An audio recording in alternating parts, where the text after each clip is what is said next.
Hello, Podcast Collective Consciousness. I hope all is well in your world. This is the Reconsider Simon podcast. In this audio space, I'll explore consciousness, ufology, high strangeness, the esoteric, spirituality, even the very essence of reality itself.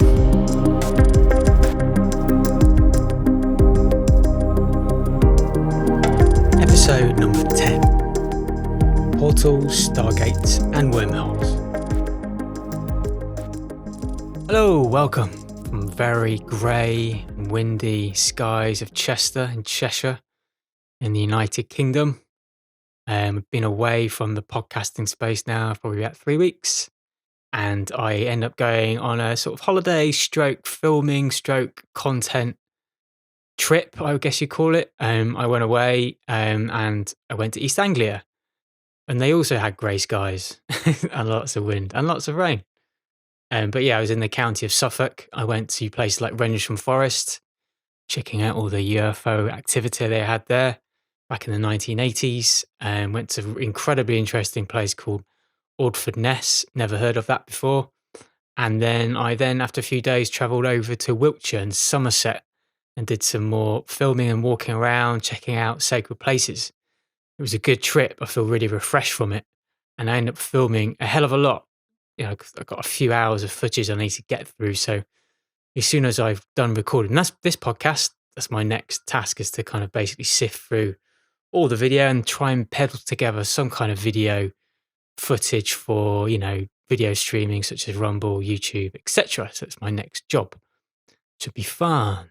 But in today's episode of this podcast, I want to be talking about portals, stargates, and wormholes. And these are areas that I've researched quite a lot before.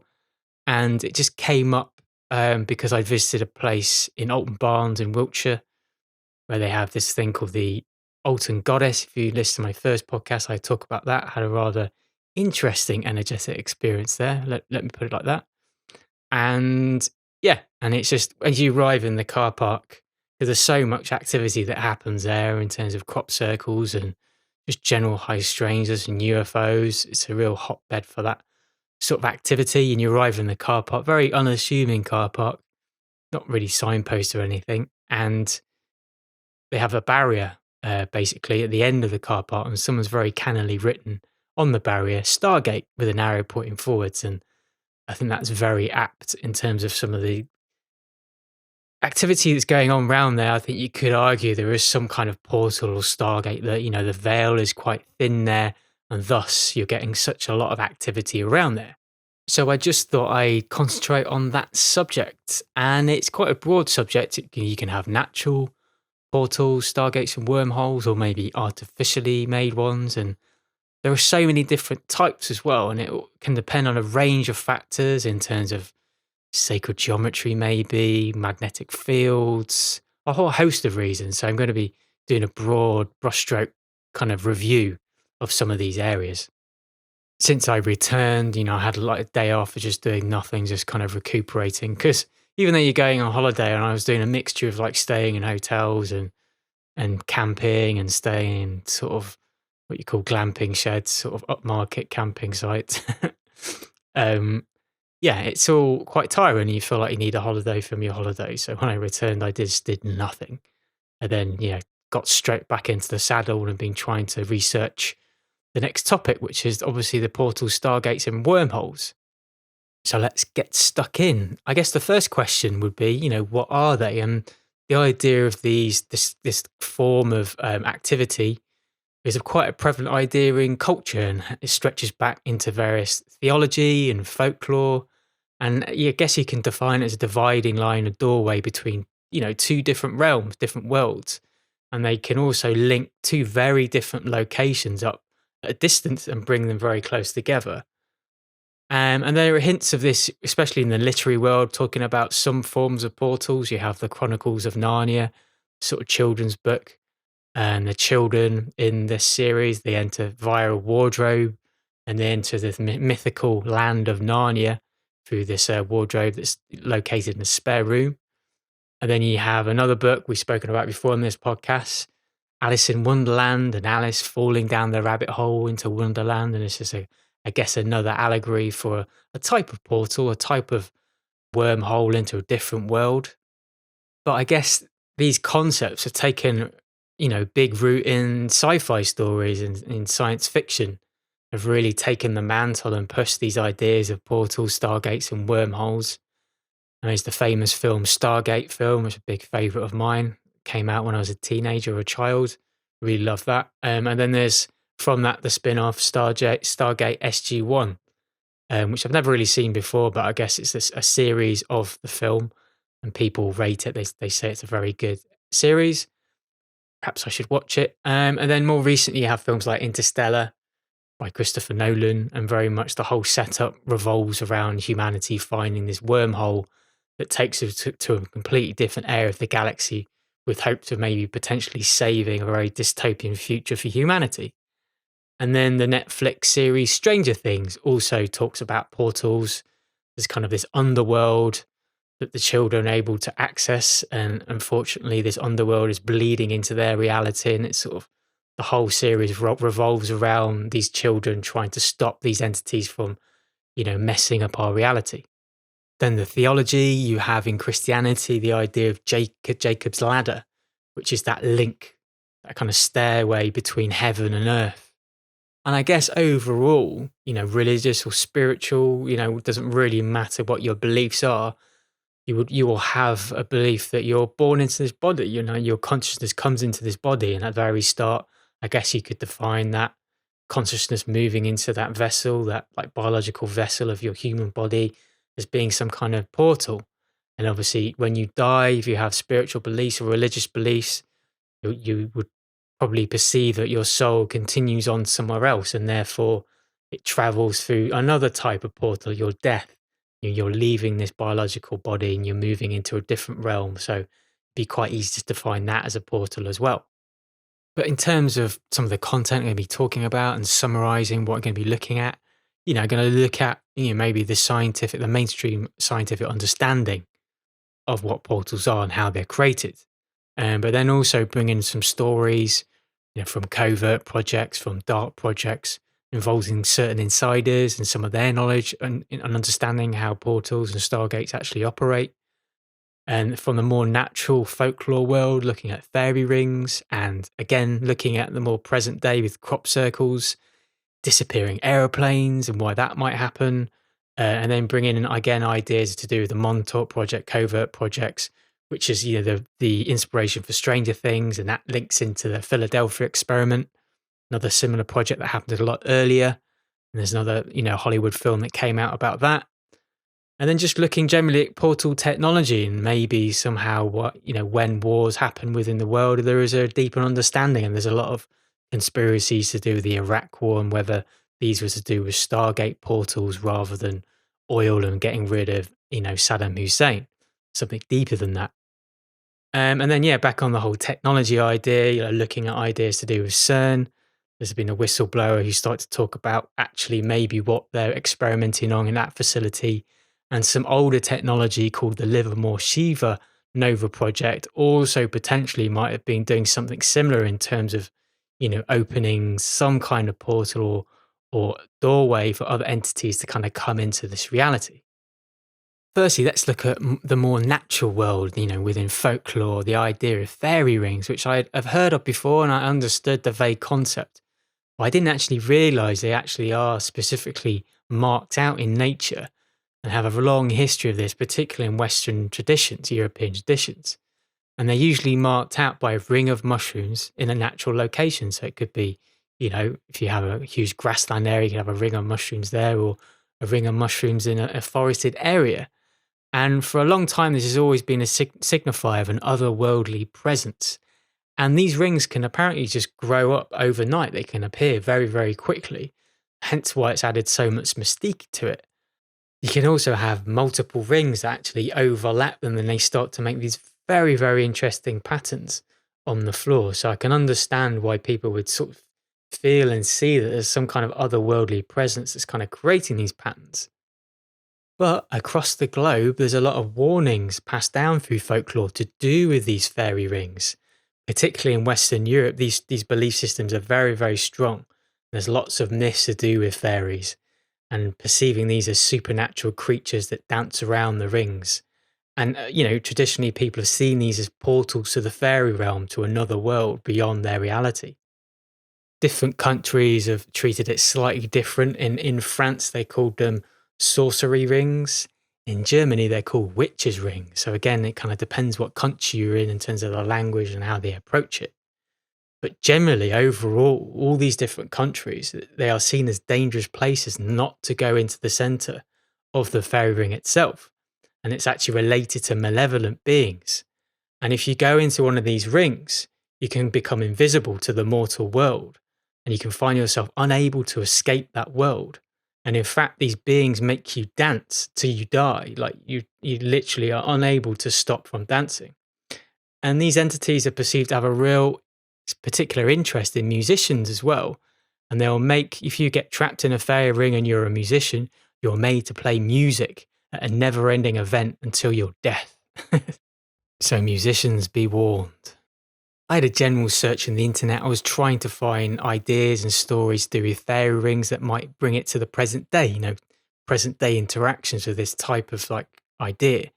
But I couldn't really find much. There was a lot of stories and myths that are from, historical record of talking about fairies and incidents that people had, but not much in the present day. Although I did find one, and it was a Reddit post. Again, it's probably largely maybe made up, but you never know. I just thought I'd share it with you just in case. And this was on a general paranormal thread, and someone posted this. A fairy ring has been growing in my backyard around my tree. I know the lore behind fairy rings. And I said, you know what? F it. Let's see if it's legit or not. I sat in the ring of mushrooms for about 5 minutes before I got bored and got up. Nothing happened. This morning I woke up and I noticed this black mass just chilling in my room on my ceiling with these multicolored lights, kind of like a spider. It was there for about 5 minutes, just chilling there, which just so happens to be coincidental the time frame I sat in the fairy ring. I figured getting abducted by the Fae is better than working a 40-hour work week. Lol. Obviously, that may or may not be true, but I thought I'd just add that in just in case. I couldn't really find that much in terms of present day stories, but that was one that kind of stuck out that I thought I'd talk about. So maybe you can now look at with something with slightly more evidence. It's still controversial. It's going to be looking at the Black Project world, the covert world. Some people might turn their noses at information like this because it's very conspiratorial, but obviously I have no fear. These ideas and topics, I think it's important to talk about it. But there's an individual called Linda Moulton House who's been around for a very long time. She's a journalist, very much started in the mainstream sector. And then she now talks a lot to do with high strangeness, but is widely respected and has been around a long, long time. But there's an interesting interaction she had with an individual, a guy called Lieutenant Colonel Philip Corso. And he was talking about the electromagnetic field of the Earth and it being unstable and it creating portals. And again, going back to sort of Linda, she has a YouTube channel, which I sort of occasionally look at. It's called the Earth Files channel. And that's also the name for her website as well. But she had a live stream a while ago now on the 16th of May, 2018. I remember watching it and discussing it. I made a note of it because it was really fascinating at the time. And she was discussing portals and dimensions in the afterlife. During the live stream, Linda admitted, these concepts to do with portals and stargates are very much embraced and pushed in ideas of science fiction, which she spoke about, also esoteric ideas. But if you look at the mainstream, NASA has actually disclosed in a certain form the existence of these type of phenomenon way back in 2012. And to back this up, she has a range of witnesses who've actually talked about ideas to do with portals and stargates. She went on to discuss a particular story. Back in 1982, she was working for CBS in Denver, Colorado. And at the time, she was actually producing a documentary surrounding astronaut training and high technology in Colorado. More specifically, I think she was actually filming this at the Martin Marietta facility, which is to do with astronaut training, apparently. After the filming had finished, it all wrapped up. A few days later, she was actually contacted by an engineer with very sensitive information who worked on some technology that she might find interesting. He sketched this technology out and it looked like a slatted sphere and was actually surrounded by a brick container. Now, this instrument was specifically located and fitted in Sedona, Arizona, in the United States. And the reason why was to counteract the magnetic field collapse of this area. And the reason why was to keep out entities that can travel interdimensionally into this reality. So, from his point of view, from this covert project, it was a very real understanding when the magnetic field is really unstable and really low. This actually enabled portals to actually open up, and you're having these entities kind of coming in. And this is just a fact of science and nature. I guess this then begs the question, are there any other areas on this planet that are maybe using similar technology? And let's not forget, this is back in the 1980s, so who knows, how this has developed now and what sort of technology is around now. During the same live stream, she mentioned a second story involving that individual, Philip Corso, who I mentioned earlier. This is back in 1997, and it was for the 50th Roswell anniversary. And if you don't know Lieutenant Philip Corso, he wrote a very famous book called The Day After Roswell. And again, many of you would have heard the Roswell incident. This is where you had potential UFO craft crashing in the Roswell area of America. And initially, the authorities admitting that they actually had a flying saucer, and a few days later just saying, oh no, we found a weather balloon. And there's just lots of conspiracies and witnesses that say the contrary to that.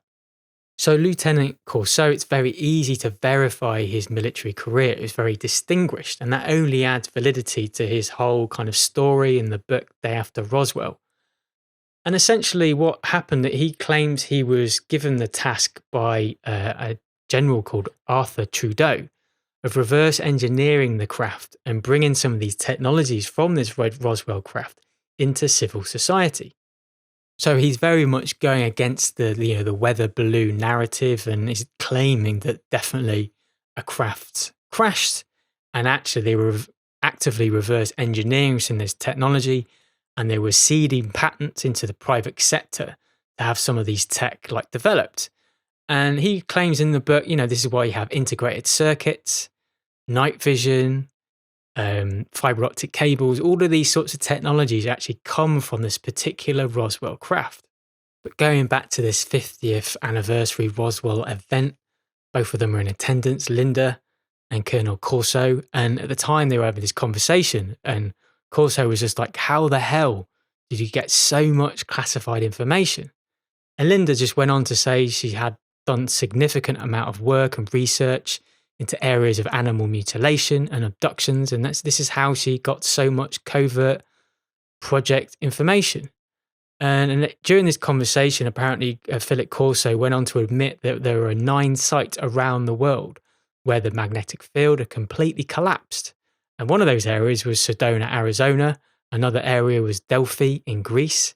And he went on to say that these sites were believed to be areas where the magnetic field had collapsed, and could potentially, natural portals could open up and create entry points into our world for other intelligences. Linda then went on to talk about a third story, another witness who came forward to discuss their ideas and understandings to do with portals. And this is actually from an anonymous airline pilot, a commercial airline pilot. And this was back in 1989, 1990. And at the time, Linda was working for CNN.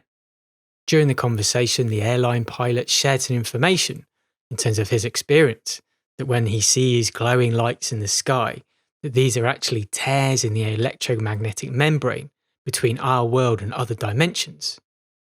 And these openings in the magnetic fields allow other intelligences to move between dimensions and timelines, utilizing these glowing lights in the sky. So as you can see, all these 3 witnesses, very interesting how this correlation between their electromagnetic field of Earth very much ties into how these portals are manifested on this Earth plane. But carrying on with the covert world and the black projects, again, a lot of these whistleblowers seem to come out sort of 10, 20 years ago. It's less common to get this type of information. Another famous platform who's been around for a while headed up by Kerry Cassidy and Bill Ryan at the time. This is the very early days of the Project Camelot. They interviewed a gentleman called Arthur Neumann, who went under the pseudonym Henry Deacon. He was interviewed way back in 2007 and is a really brilliant example of an insider coming forward.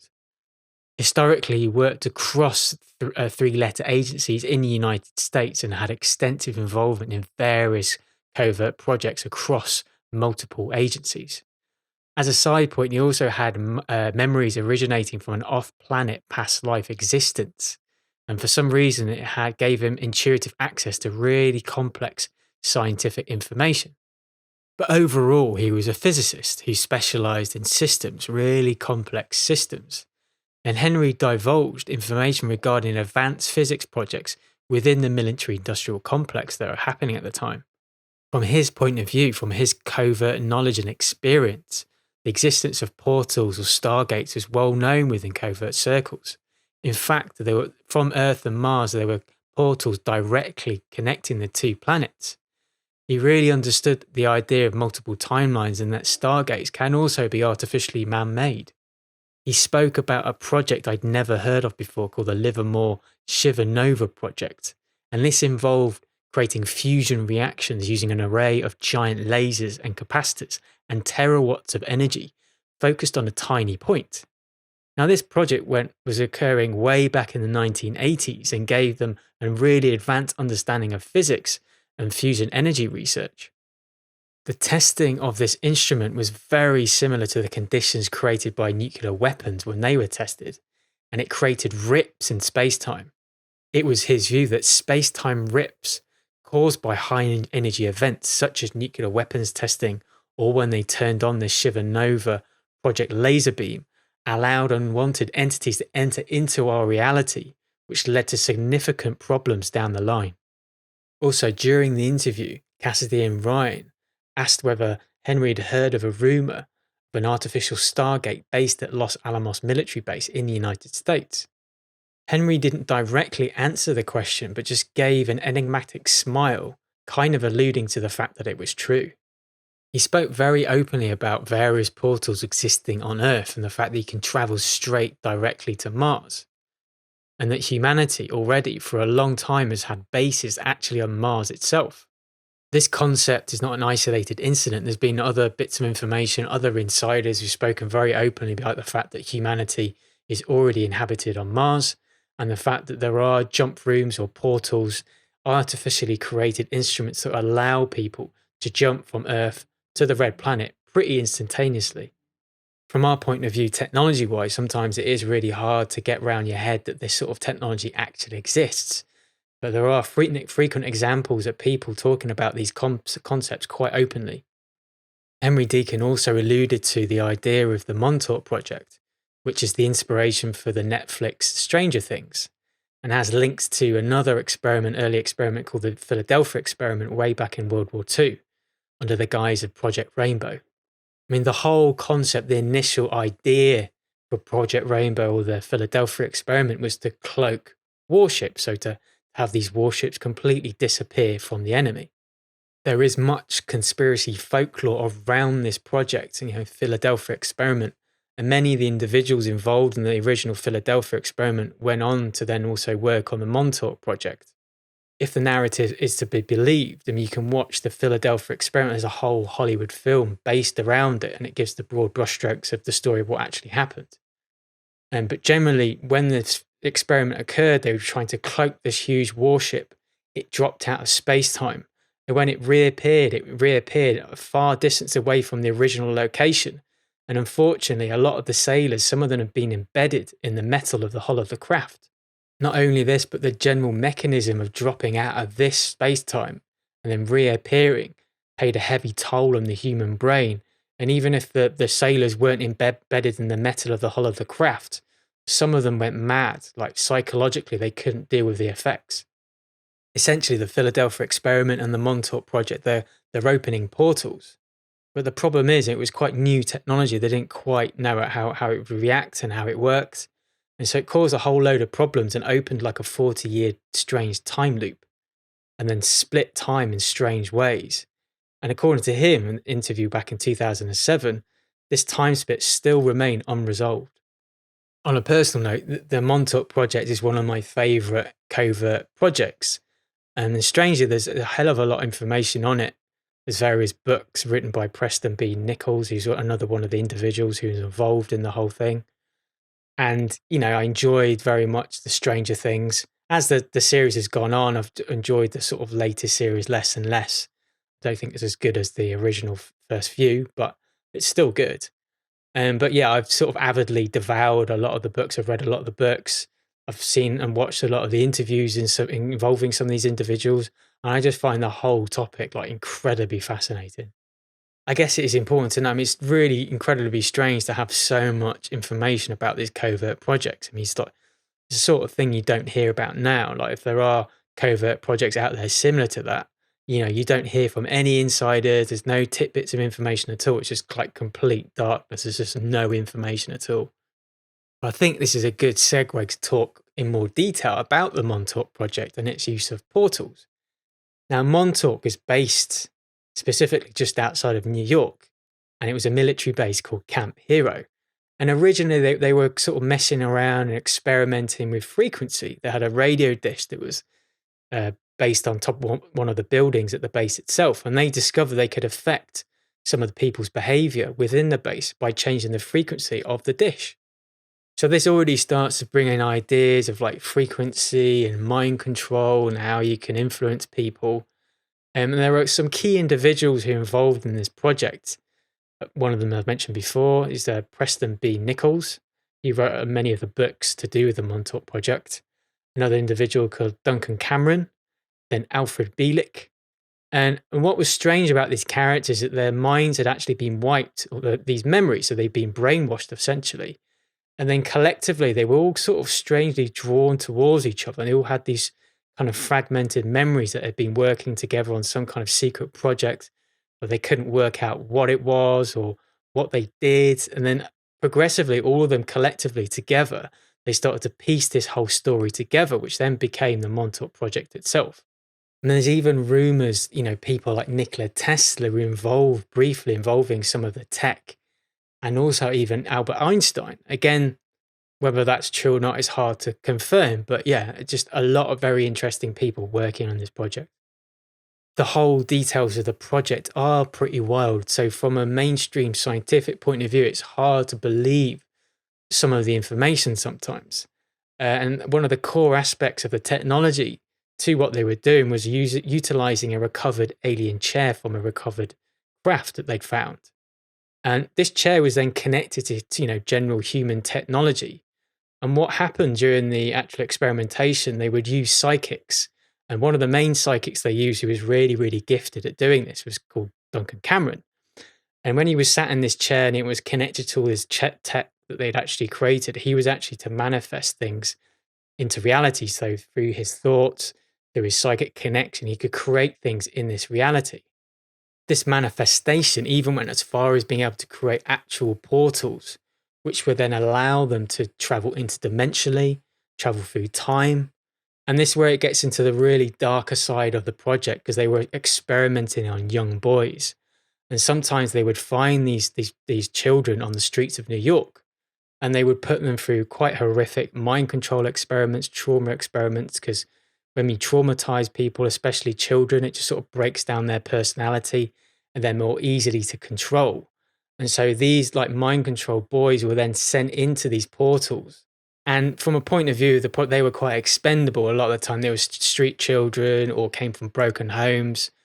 So they didn't really have the support network. So if anything happened to them, like they disappeared or they died or whatever, people wouldn't miss them. So this is why they were used. And then particularly children anyway have a very high psychic, level of power with them. And as well, as you get older, you sort of lose these kind of powers potentially. A guy called Stuart Serdlow claims to have been one of these Montauk boys, and he's quite openly spoken about experiences on the internet. You can find him on YouTube and Rumble and other, video streaming platforms sort of talking about this. But generally, like this whole project as a whole happened around the 1970s and 80s. And as they developed the technologies, the experiments started getting weirder and weirder and stranger and stranger. And a lot of the people involved in the project eventually just sort of decided it was actually getting too much. It was becoming too strange. And they decided to sabotage the project internally. Again, this is like the history, the folklore of the project itself. And then because it got so out of hand, like Duncan Cameron decide. I mean, this is where the information gets really wild, even wilder, and it has links to that very first Stranger Things episode when you have that monster who comes from the upside down world. He actually infiltrates into our reality and starts to cause havoc. And there is precedent for that in the original Montauk story because Duncan Cameron, he was sat in this alien chair and then just manifested this monster. And then this monster just went on a rampage around this military site and just started to cause havoc. And he was no way he could be killed or injured. And eventually, the only way to stop the monster was to destroy all the equipment they had. So that's what they did. They destroyed the human tech, they destroyed the alien chair. And then at that point, then this monster sort of disappeared. I mean, me telling you this information, if you've never heard this before, it must sound crazy, but again, it's probably best, to read the books. And I think also to watch some of the videos of these people being interviewed because they're very, very serious, especially Al Bielek, who's, I think he was the project director, really straight-laced, old American guy. And he's coming up with all this like incredibly crazy information about what went on. And, it does make you think, why would this guy lie?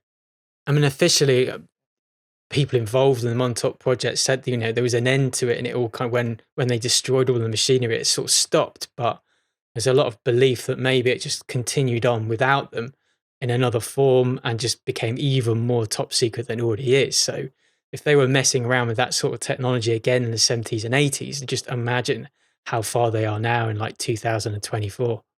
And that idea of potential technology existing now that maybe relates to Montauk project kind of relates to what I want to bring up now, in terms of current portal technology, covert projects being able to summon portals at will and like maybe what exists. And there is a potential, like a hint of this happening. I said a lot of these projects, it's strange. Back then, you could get tidbits of information, have all these insiders and potential documentation that give hints about what's going on.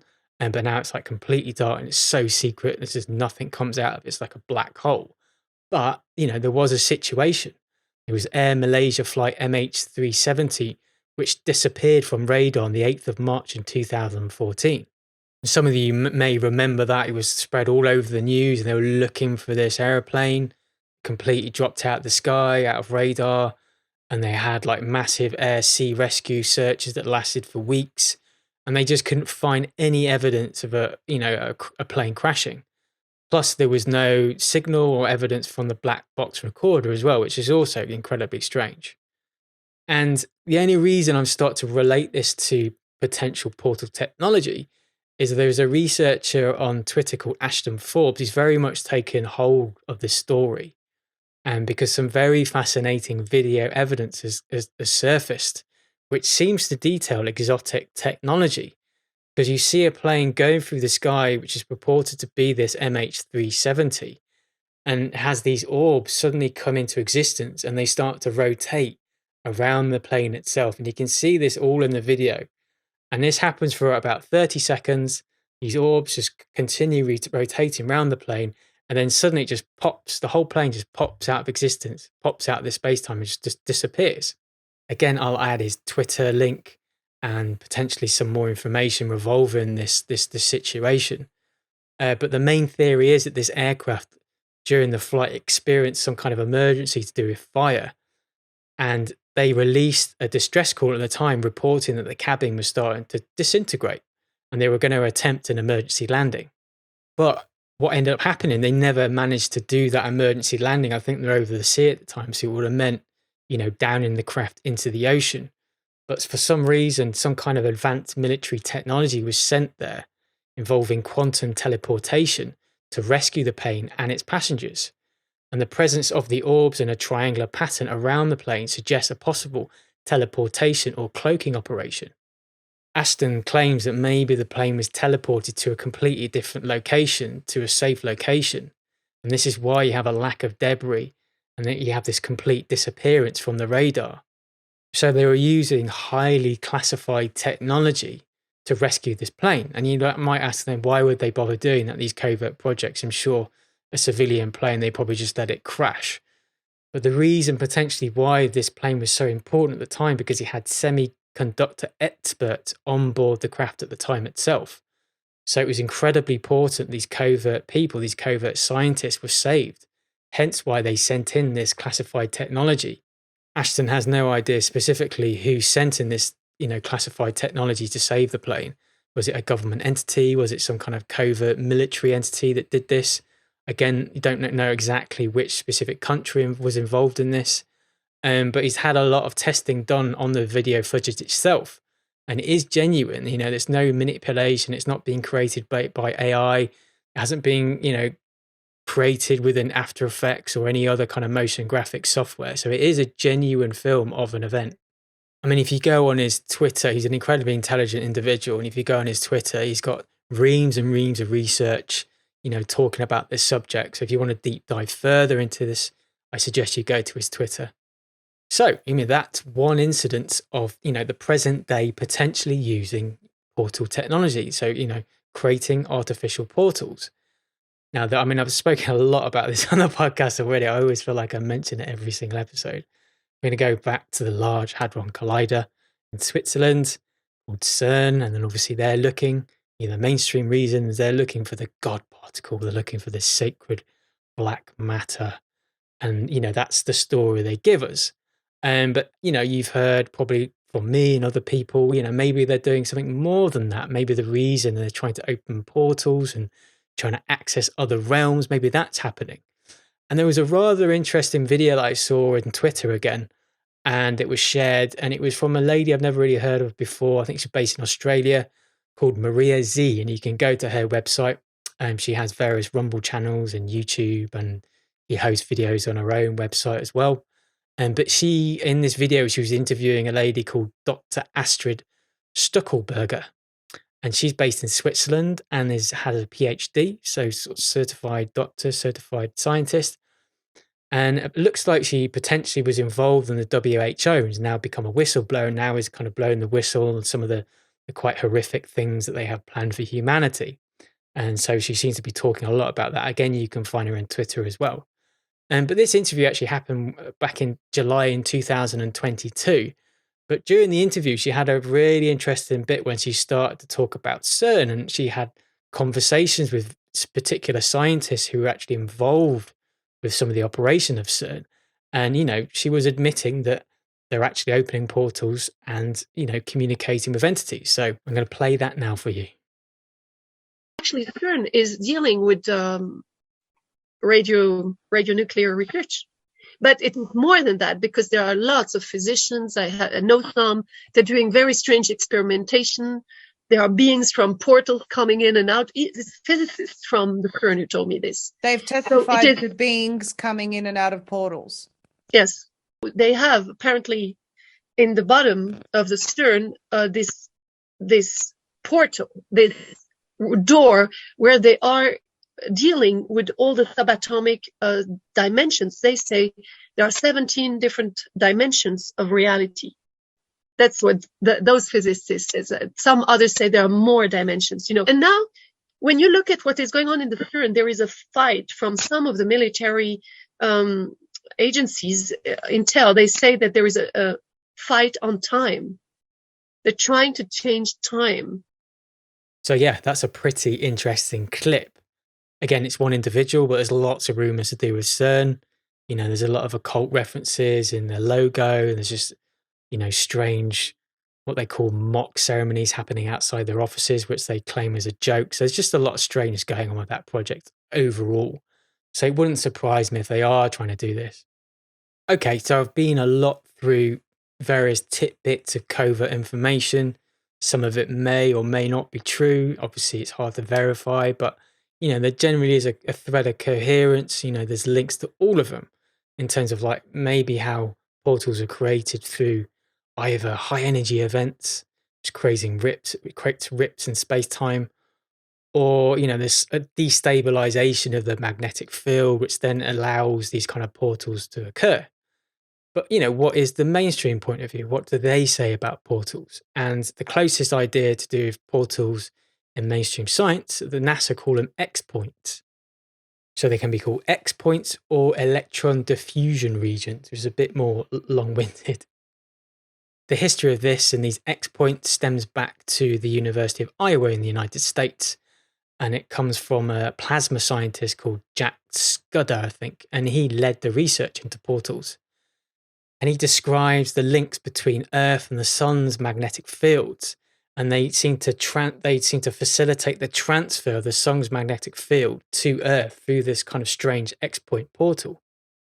So it's not really discussing like an individual person going through, or maybe some spaceship or shuttle going through this portal. It's more of a transfer of energy, which allows the quick, traversing of the sun's energy to the Earth very, very quickly. These theories were actually backed up by the NASA's Themis spacecraft and also Europe's cluster probes. And they actually observe these portals that surround Earth, and they actually occur at distances of 10,000 to 30,000 miles away. So again, it's more a direct transfer of particles. It creates a path for these particles to enter the Earth's atmosphere, bypassing the usual deflection by the Earth's magnetic field. Okay, so we have X points. Maybe they're a form of portal in a way, even though it's more of an energy-based thing. But you do get ideas and theories to do with wormholes. That is a mainstream thing. And that's well documented in the film Interstellar, Christopher Nolan film. Even though wormholes are a hypothetical thing, they are potentially passages through space-time which could create shortcuts for long journeys across the universe. The original concept for wormhole originate from the solutions to Einstein's field equations of general relativity, and it's also been described as Einstein's Rosen bridges. But the main mechanism that occurs within a wormhole involves the bending of space-time, and it creates this tunnel-like structure that connects two separate points in space-time itself. Now, apparently, theoretically, there are two main types of wormholes. There's the traversable and the non-traversable. Traversable wormholes would allow matter and information to pass through, while non-traversable ones wouldn't allow anything in.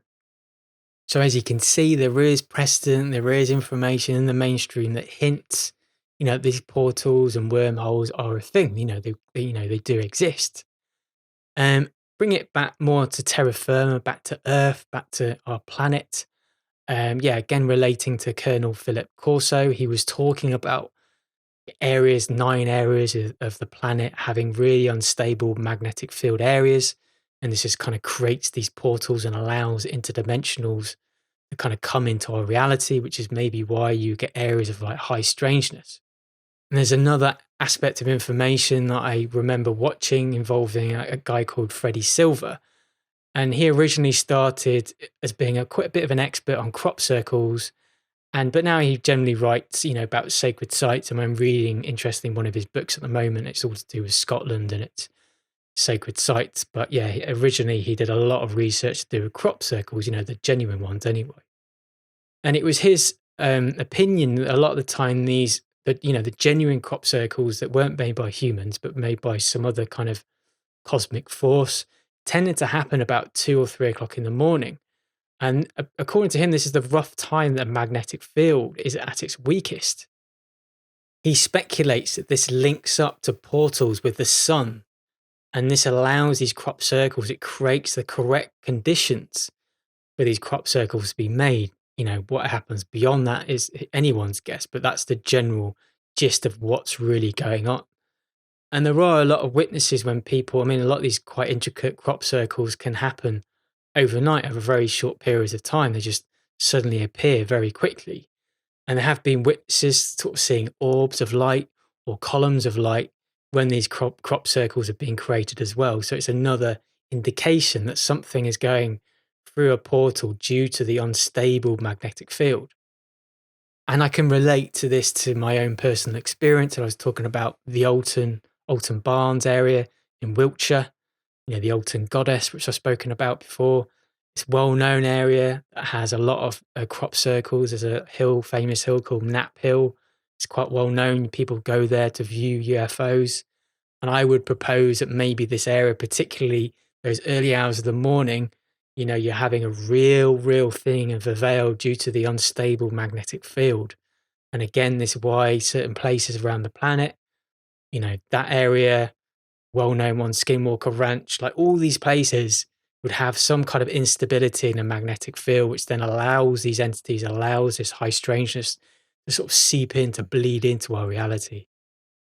But there could be more complexity than that, then I agree. Maybe I'm simplifying it too much. Then maybe there is some strange, like quite spiritual, sacred geometry going on, or natural energy patterns and alignments in these particular areas that obviously you can't see, but they're happening in the background, that are facilitating these portals in some way.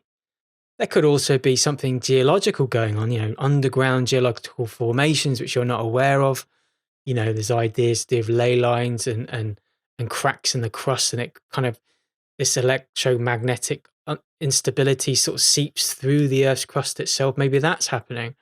Or in terms of the ocean, there's underwater structures, again, could be causing this portal activity. And you have these kind of well-known folklore stories of the Bermuda Triangle, where these ships and planes are sort of just completely disappearing. Maybe that's what's going on. Maybe there's some kind of strange magnetic anomaly underneath the Earth's crust, which is causing these strange activity and all these planes and ships to disappear. In terms of the Bermuda Triangle now, I had a quick look before doing this podcast, and it seems that you don't really hear many stories of like ships or planes disappearing. So I don't know whether energetically that area is sort of changed in some way. I mean, who knows? But weirdly, I've just been watching Close Encounters of the Third Kind, classic 70s sci-fi film directed by Steven Spielberg. And this is supposed to document, there is actual potential true story behind this film, where you have humanity making connection, making, contact with an exterior cosmic sort of intelligence from another planet. But the lead up to that, happening, you have various World War II planes that have disappeared and then come back into reality sort of 30, 40 years later. And, ships that are in the ocean suddenly appear in the desert. And it's all this strange activity happening leading up to this kind of contact. And so, yeah, it does allude to the idea of like portals, things coming in and out of different realities and reappearing again. So, yeah, I just wanted to add that I'd been watching that. So if you haven't seen it before, I recommend that you watch it. Brilliant film. Or if you have seen it for a while, rewatch it again. Still a brilliant film. But anyway, back on topic, I was wanting to relate more to specific locations, on our planet, on the Earth, where some of this strange activity is happening. Maybe the magnetic field is a little bit unstable. There's something else going on geologically, which kind of creates these conditions. And there's various places around the world. There's one called the Gate of Gods, which is in Peru. There's another one in Lake Michigan. And there's also Sedona in Arizona, United States, which is perceived as being a very powerful vortex where you have all these ley lines intersecting in one place. And if we look specifically at the Gate of Gods, which I'd never heard of before, and this is near Lake Titicaca, funny name, in Peru, and was discovered in 1996 by a local tour guide by the name of Jose Luis Delgado. I can't say his name. I'm not even going to try. Let's just call him Jose. He discovered it. But it's strange, if you see a photo of it, it's this massive stone door carved into the side of this stone like hill. And this large hill, I should call it a mountain, is called the Hayamaka. And the actual doorway itself is 7 meters high and 7 meters wide. And there is actually a smaller recess door at the base of this other recess. And people have perceived this as actually where a portal where heroes of the past entered to join their gods in the afterlife. And also there were stories of some of the heroes returning back through the same door with their gods to inspect the world that they actually left behind. Actually, what's strange about this is the Peruvian government has actually started to limit some of recent exploration. So they're sort of preventing people from accessing this area, which is really interesting. So that's one location. I mean, there are probably loads of different examples. It was just one particular article. Again, I'll leave a description. They were talking about these locations. And then, yeah, moving on to a second one. It's an ancient stone arrangement which is in the depths of Lake Michigan. And again, this was found rather recently in 2007 by professors Mark Coley and Brian Abbott, and it's about 40 feet below the surface of Lake Michigan. And it was actually found by using sonar equipment while tracking shipwrecks. And the actual formation of the structure itself is quite like Stonehenge in terms of construction. And there's a boulder with a possible mastodon carving, which was also discovered. And they went on to speculate, or people have speculated, this ancient prehistoric is an actual prehistoric portal to another world. And there's even a debate that some of the stones came to rest there before or after the existence of the actual lake itself, which is, quite strange. And a third example, I guess a lot of you probably have heard of this, Sedona. I've been there myself, incredibly beautiful area. I think if Sedona, because I really like desert locations, I like the rocks, and it's sort of missing water, it's missing the ocean. I think if you could transport Sedona to the coast, it would be like the perfect place for me to live. I think it'd be absolutely perfect. But anyway, Sedona is known for its naturally spiritually charged atmosphere. And again, it's just got these really monolithic, very sculptural, very majestic kind of red rocks. It's a really beautiful place. And it has these very powerful vortex energies. Again, you have these sort of intersecting ley lines that kind of creates this. And I mentioned it before, but it's always perceived as being a place of ceremony, a place of reverence for the local Native Americans. And they would go in there, have their ceremonies and leave. But now you have this like modern day situation where people actually live in these vortexes, which is maybe not the best thing. But yeah, I think I would end up living there, I think, because it is such an amazing place. But yeah, there are legends of tunnels and gateways that lead to different worlds which are scattered across Sedona. So there's a lot of stories to do with that. And there's one area called the Doorway of the Gods, and I've been there before, and it's this incredibly large archway of red rock at the top of the mountain. It's one of the main places to kind of go to. And people have claimed to have seen sort of emitting of a blue light coming from it. And there are accounts of strange sounds and even muted bell sounds or thunder sounds, happening around the rocks when people have actually been there. It's like the old adage, so above as within, vortexes are said to emit an energy that's similar to what's found in the human body. And, when you're interacting with these energies, with your body, it does sort of provide this sense of calm and sense of rejuvenation.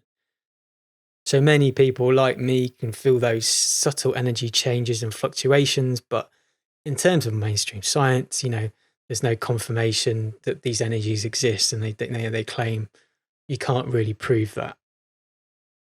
So this is a really short list of, potential locations that maybe have something strange going on with the electromagnetic fields and other aspects that are happening in the landscape. Another strange thing, I've just become aware of a place in Yorkshire here in the United Kingdom, which is one of the larger counties in the United Kingdom. I've already sort of spoken about Todmorden, that's in Yorkshire, and that's got a lot of high strangeness.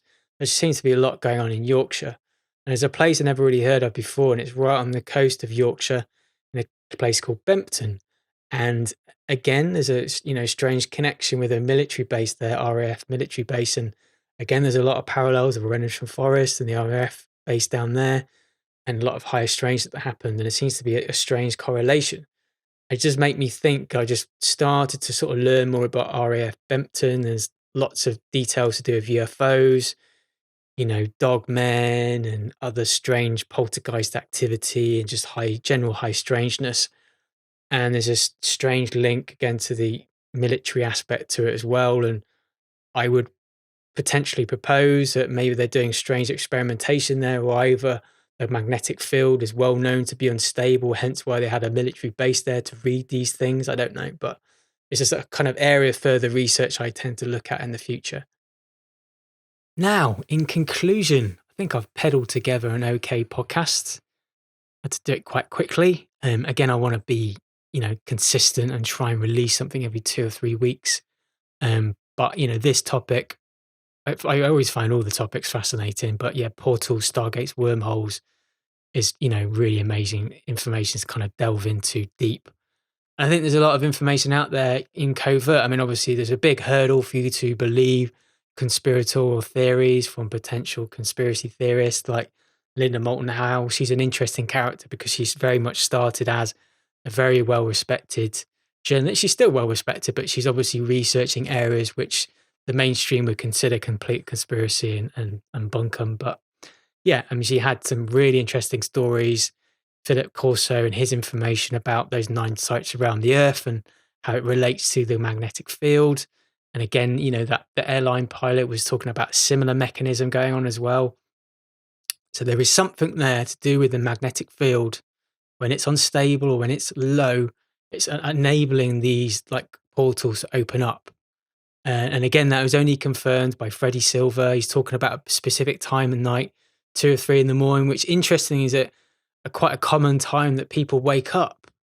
So maybe people are being disturbed. I've always learned that the what's it called in your body? Adrenaline in your body is sort of at its peak at 2 or 3 o'clock in the morning. It's why people wake up. It's why a lot of people die as well and have heart attacks because that happens. So it's just a strange intersection of those two things, and yeah, it's just it seems to be a very strange magical time. So there's evidence, that these portals are opening naturally due to those mechanisms of either the geology or underground structure that's, allowing this to happen, these portals to open up. But it looks like covert projects are sort of harnessing some of these technologies. You have things like the Philadelphia experiment. Again, watch that film. It's a cool film.